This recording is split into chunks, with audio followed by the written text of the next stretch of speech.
Hey, what is up, Nasty Clan and Nasty Clan lovers? So today, HalluNASTY is here by himself for Majors Season 8 Week 1 Power Rankings of NPL. So without further ado, I'm going to dive straight into it. So at number 16, I have Danicky. So turn 1, let us know how he planned on playing this game. He tried to set up with 3 different Pokemon by turn 14. By the end, he clicked a setup move with 4 different Pokemon, and very easily could have been 5 depending on what mana if he did. He gained no real advantage by any of this and proceeded to lose mons as he tried to set up. When you play like this, right, he relied on heavy hacks to win this game, and in no situation did he play well and deserve to win. I advocate win cons. I even advocate for win cons to break for other win cons, but he just mindlessly switched in. He mindlessly clicked his setup moves, and then was like, "Oh crap, I'm losing. I'm just gonna click T wave and hope I get 3 straight paras, among misses and then more paras." So despite getting the win, I really don't think he showed any sign of like, I don't want to say proactively going for the win, because he just clicked setup moves and now it could be taken the wrong way. But yeah, that wasn't very clean gameplay. So definitely hope to see better from him next week.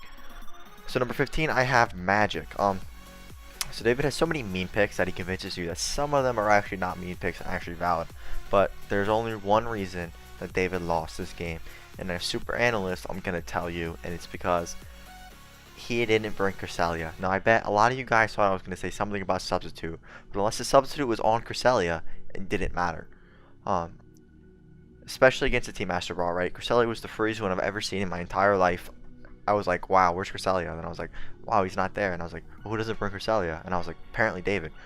So Venomoth blew its load on the stupid Savali water. Well, I think people should have said David needs a sub, blah blah. Everyone's saying this, right? Definitely would have been next level shot for sure, but it was definitely a 50-50.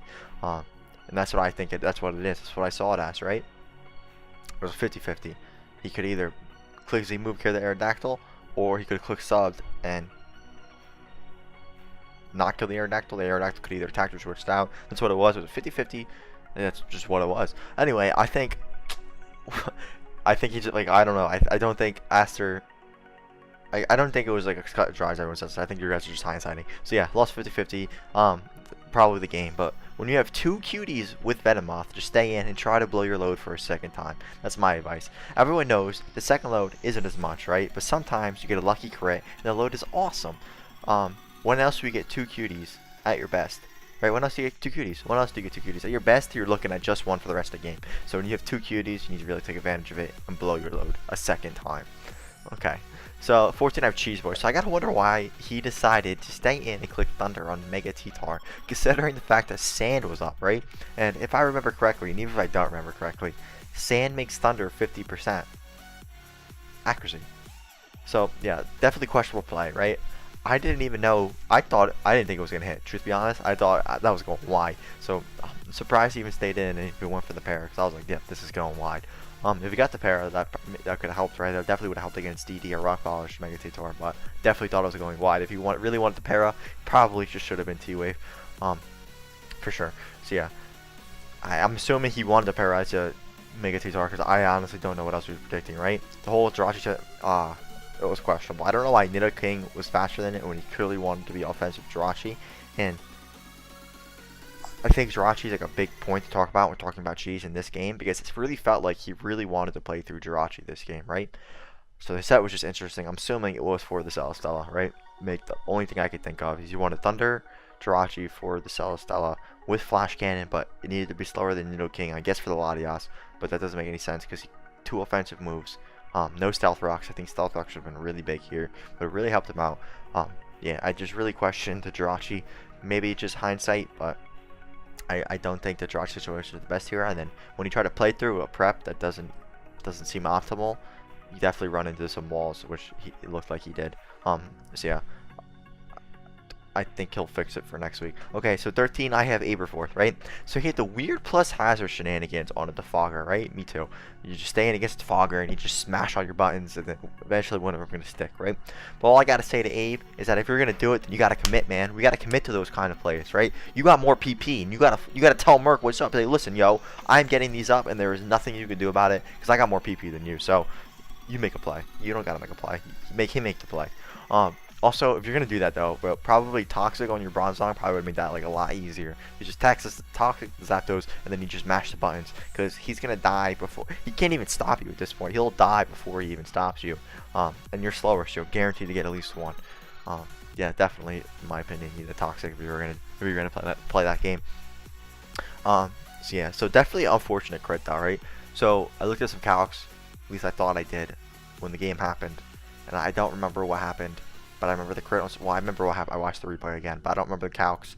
And I think the crit on Snorlax might have mattered, but I wasn't actually sure on that one. It was either a roll or like it was just set dependent. So yeah, that's where I was at. I'll probably never know if the crit mattered, because I'll probably never ask anybody again. So I'm just gonna act like it didn't happen. Okay, so number 12, I have Trev CL. So you may be surprised hearing this, but I think Trev like choked turn 1, right? How someone chokes turn 1, beyond me, but he laid rocks on a Napoleon that he seemingly didn't even prep for. I feel like he didn't prep for it.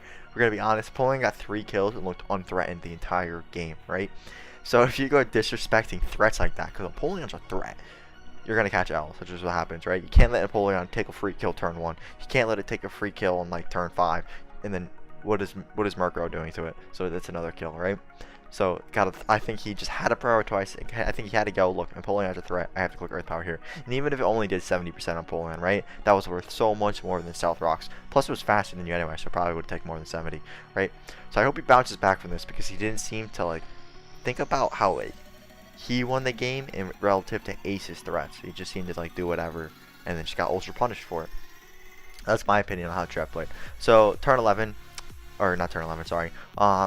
Power anchoring level, my 11th spot is Crobat for the win. So Air Slash miss definitely sucked, right? Now we all know why Jolt didn't go for the Air Slash, because he was like, wow, Air Slash misses. I just watched Danja miss, and it didn't really go well for him, right? He didn't even kill the Slowbro until the end, but then Slowbro got like 40%, got so much extra value than if the Air Slash hit. So, yep, never clicking Air Slash again.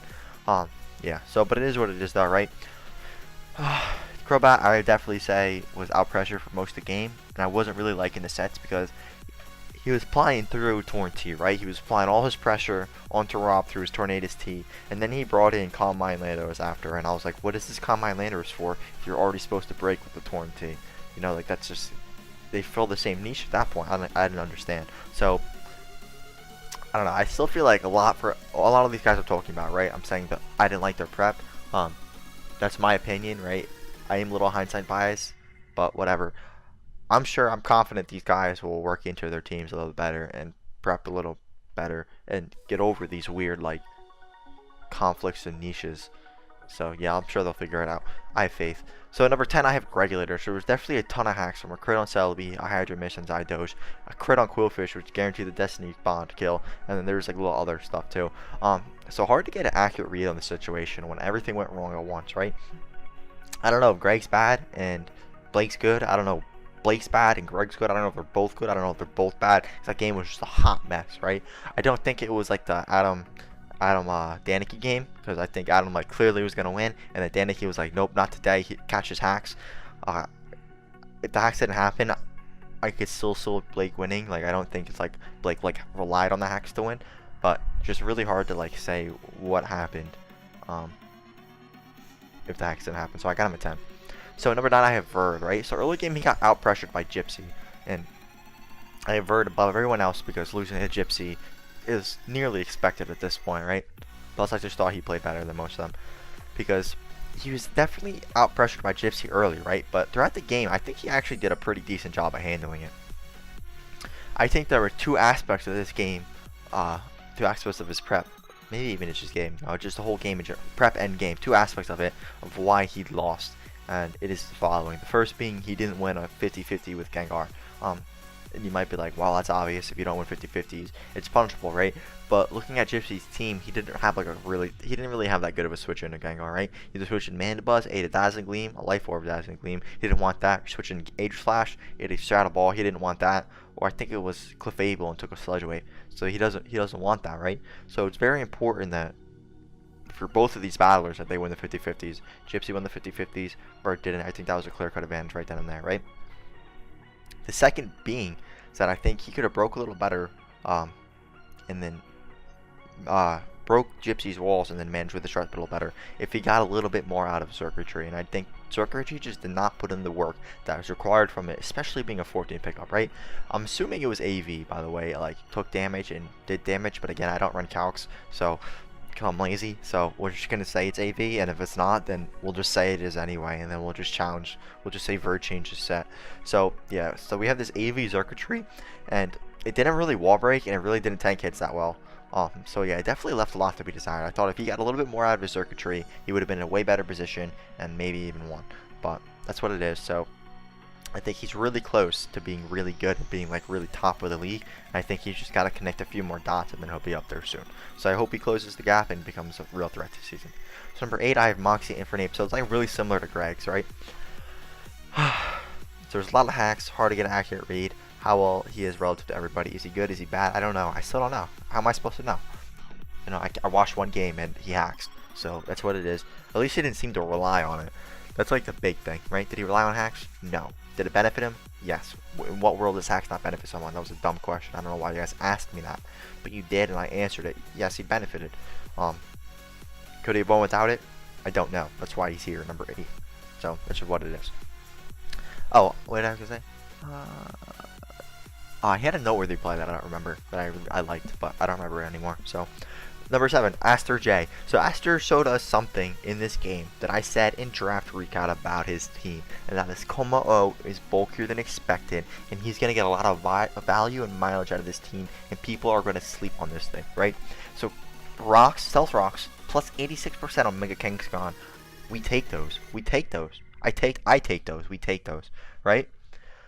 Plus, he probably didn't even think that Mega Kangaskhan was staying in, because he could have just clicked Drain Punch and killed it off. So yeah, when you 1v1 Mega Kangaskhan and you have rocks and you lay those rocks, even if you don't completely 1v1 the Mega Kangaskhan, right, he was able to come in and revenge it very easily. So yeah, I like that. I'm like I'm a Como hype train. Ever since I definitely choked the game to it, I'm on the hype train now. If I make it look good, it makes me look better. So that's where we're at right now with Como. Well, still don't think he beats Cresselia though, but that's another story for another time. So I like how he's got it for the Z-move Persia, right? And didn't let his Aerodactyl Mega presumably die because, as I said, I don't run any calcs. So some are saying that he should have just attacked against the sub, because if he clicked sub, then he lost, right? But I think it was a 50-50, and I'll stand by that. And I think he made the play he should have made, right? So after clicking Quiver Dance a second time, David was definitely itching to pick up a kill with Venomoth. While I was watching the game, I literally shit you guys not, I thought to myself, alright, now drop the Z move. I was just like that in my head. That's what I thought. And I was like, wow, Venomoth is going to dumpster this Aerodactyl. And then I was like, wow, Aster scouted for it. I was like, wow, that's cool, Aster. Then I was like, well, yes, Aerodactyl's not or I guess Venomoth's not killing Aerodactyl anyway. I was like, but maybe it will. Let's just click Bug Buzz. And he didn't click Bug Buzz. Anyway, that's besides the point. That was with David. And I was like, but then everyone was like, why didn't he click whatever move so that way David didn't sub again? And I'm like, because it's a 50-50. Duh. What do you mean? Why do people ask? Well, you know, it's hindsight. You guys hindsight way harder than I've ever hindsighted in my life. Definitely 50-50. If we disagree or wrong, you either scout for the Z move and don't get the Z move, or you don't scout for the Z move and scout for the sub. That's my opinion on it.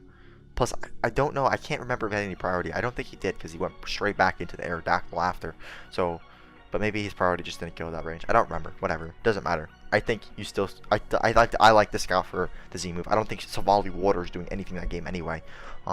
Y'all just hindsighting him because you're doing bad at GPA and no one likes his team. But whatever.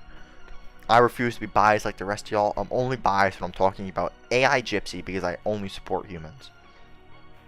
Okay, number 6, the Bee's Knees. So Adam played well, right?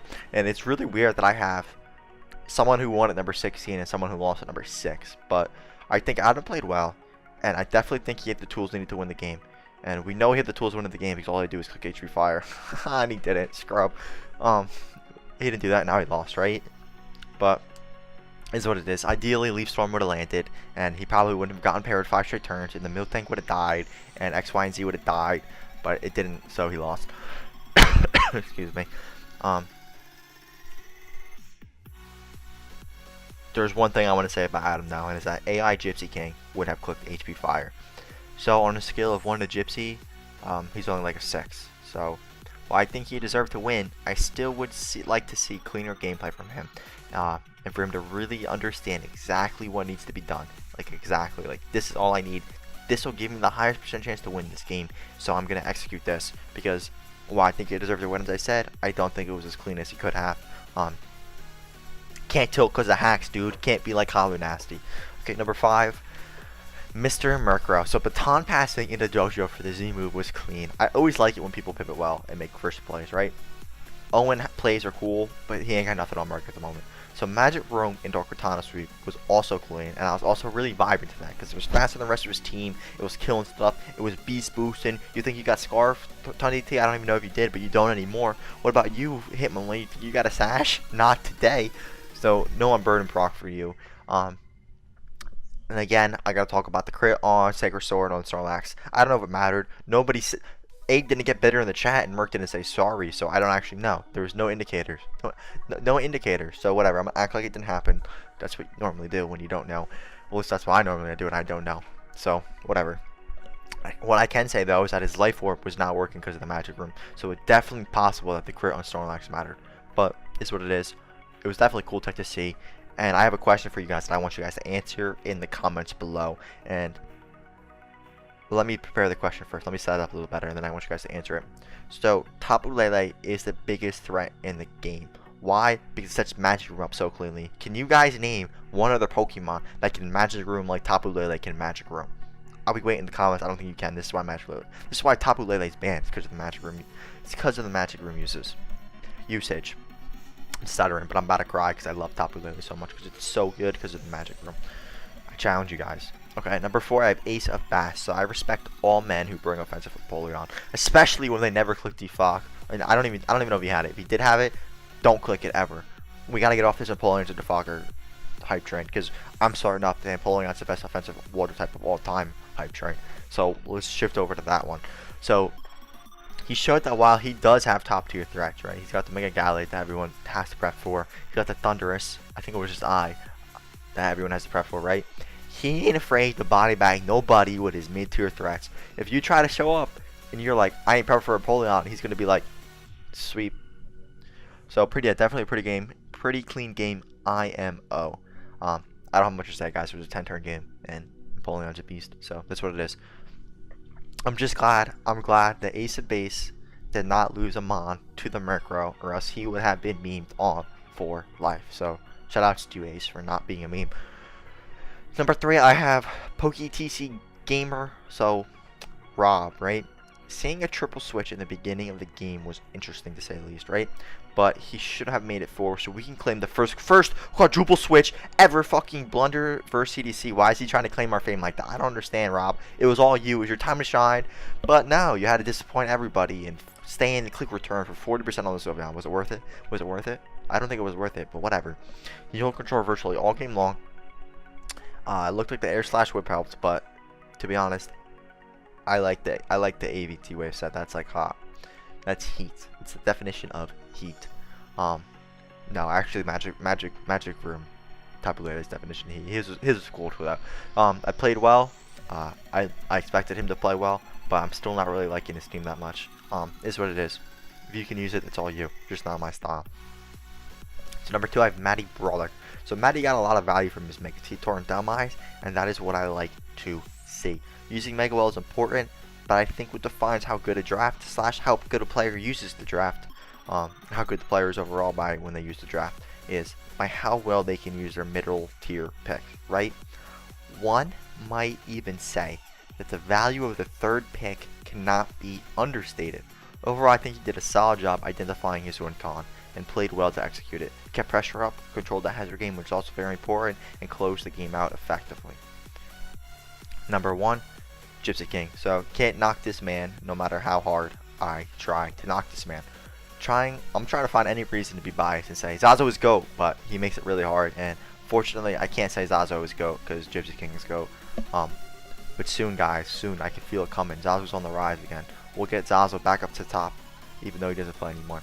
So really clean prep and gameplay. He always, and when I say always, I mean as consistently as human possibly can, show us that he knows exactly how to win this game, and then he flawlessly executes it.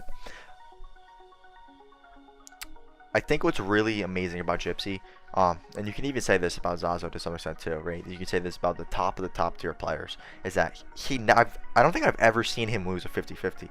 It's like when you're up against Gypsy King, it's like not even a 50-50, right? It's just like he makes the right play and you make the wrong play, and that's just what it is, right? We talked about with Ferd. I talked about how he won all the Gengar 50-50s. Even last season, the big game that everyone watched, the final game against Riz, right?